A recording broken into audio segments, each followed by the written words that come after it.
नमस्कार, स्वागत है आपका WCG न्यूज में। वित्त मंत्री निर्मला सीतारमण हर साल की तरह इस साल भी 1 फरवरी 2022 को बजट पेश करेंगी।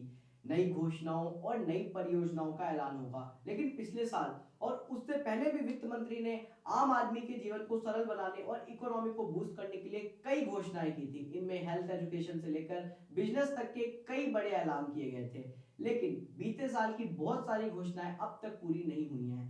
कई सेक्टर्स का बजट एलोकेशन जो कि केंद्र सरकार की ओर से किया जाने वाला होता है, वो भी कम कर दिया गया है।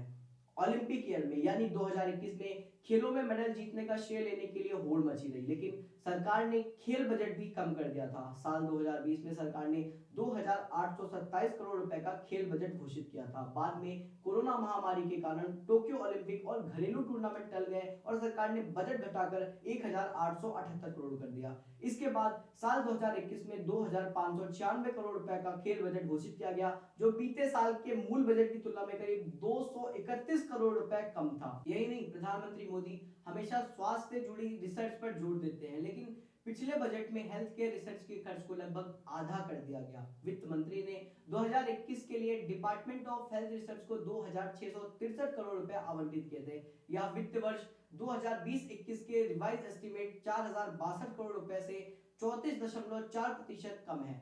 दुनिया की बड़ी इकोनॉमी की तुलना में भारत अपने जीडीपी का बहुत कम हिस्सा हेल्थ केयर सेक्टर पे खर्च करता है। भारत में आज भी जीडीपी का 1.6% हिस्सा ही हेल्थ केयर पर खर्च किया जाता है।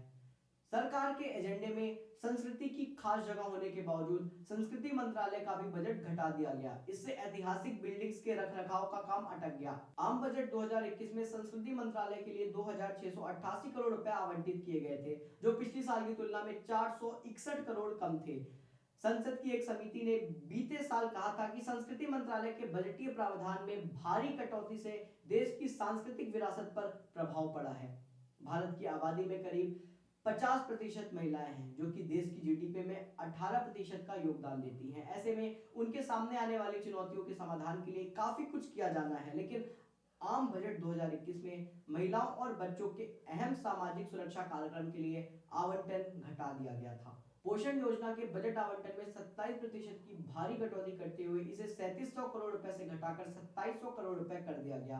पोषण अभियान ठीक से इंप्लीमेंट नहीं होने के बावजूद भी पोषण 2.0 अभियान की घोषणा कर दी गई। इतना ही नहीं, निर्मला सीतारमण ने साल 2022 तक BPCL, Bharat Petroleum Corporation Limited, Air India, IDBI, SCI यानी Shipping Corporation of India, CCI यानी Container Corporation of India, BEML, Pawan Hans और नीलांचल इस्पात निगम के निजीकरण की बात कही थी। इसके अलावा भारतीय जीवन बीमा निगम एलआईसी का शेयर बाजार में उतारने के लिए भी घोषणा की गई थी, जिसके चलते विनिवेश के रास्ते देश की तिजोरी में 1.75 लाख करोड़ रुपए जुटाने का टारगेट रखा गया था, लेकिन ये टारगेट भी अब तक पूरा नहीं हो पाया है। हालांकि इन सब के बावजूद सरकार के पास गिनाने के लिए कई उपलब्धियां हैं, जिसमें देश के नागरिकों को 150 करोड़ वैक्सीन देना भी शामिल है। साथ ही बुनियादी ढांचा उद्योग का एक ऐसा क्षेत्र है जो बजट के एक बड़े हिस्से को निर्माण करता है। इससे खर्च में भी 35% का इजाफा हुआ है, जो करीब 5.5 लाख करोड़ रुपए तक पहुंच गया है। इस क्षेत्र में उप समूहों का एक विस्तृत श्रृंखला है, जिसमें बिजली, सड़कें, बंदरगाह, रेलवे, दूरसंचार अन्य शामिल है। यह निवेश सुनिश्चित करता है कि उद्योग अधिक नौकरियों का सृजन करे। लेकिन आज आने वाले बजट में यह पूरी उम्मीद है कि सरकार अपने वोटरों को लुभाने के लिए हर संभव कोशिश करेगी, जिससे यूपी, उत्तराखंड, गोवा, मणिपुर और पंजाब जैसे राज्यों में चुनावों के दौरान वोटर से वोट लिया जा सके। हालांकि 2017 में विपक्ष के विरोध पर चुनाव आयोग ने तत्कालीन वित्त मंत्री को निर्देश दिए थे उस समय के, कि वोटरों को प्रभावित करने के लिए ऐसी कोई घोषणा न की जाए जिससे आने वाले चुनावों पर फर्क पड़े। हालांकि चुनाव से पहले बजट लाभ उसे भुनाने में भाजपा का रिकॉर्ड कांग्रेस से कई गुना ज्यादा शानदार रहा है। बीते 15 सालों में 14 राज्यों में आम बजट के बाद 42 चुनाव हुए हैं, जिसमें 13 बार ही राजनीतिक दल इसका फायदा उठा पाने में कामयाब रहे, जिसमें 9 बार भाजपा तो 4 बार कांग्रेस को बतौर सत्तारूढ़ पार्टी इसका फायदा मिला।